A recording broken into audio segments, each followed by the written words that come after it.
Hi, my name is Jeff Myers with Competitive Business Tools, and what I want to talk to you today is about call queuing. If you're familiar with call queuing or not familiar with the term, everyone has experienced at some point in their life if you ever used the telephone.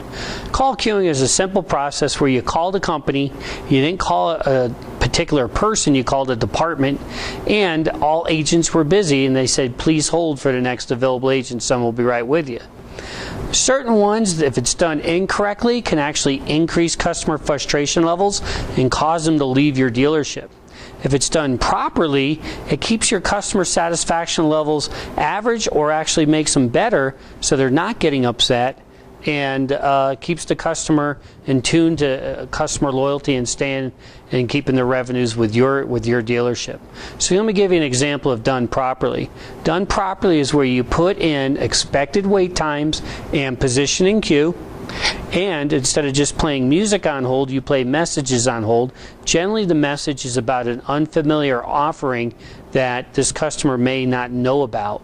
So in other words, if it's the parts department, I probably don't want to sit there and tell everything this customer has been a repeat of mine, everything about my parts department. I might let them know that, hey, now we are renting Harley-Davidson motorcycles, or now we have a new line of showy helmets that have just come in. So it's something new, and they can be updated as easily as I wouldn't recommend daily, but weekly or monthly are definitely something you can update your messages on hold.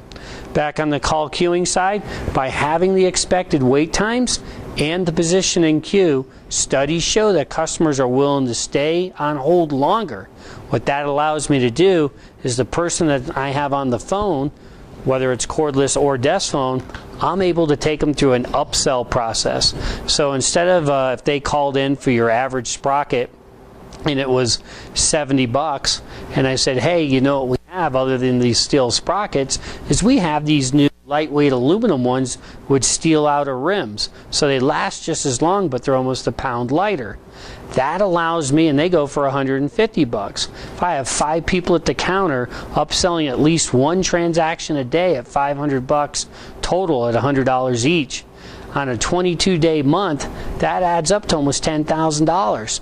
So just off of these little tiny details with call queuing, allowing my staff to service properly the customer on the phone without rushing them off and keeping the people that are calling in at bay until I can get to them, I now have a very high operating margin and high operating volume, and I'm maximizing my transaction and ticket count per head count. Thank you and have a good day.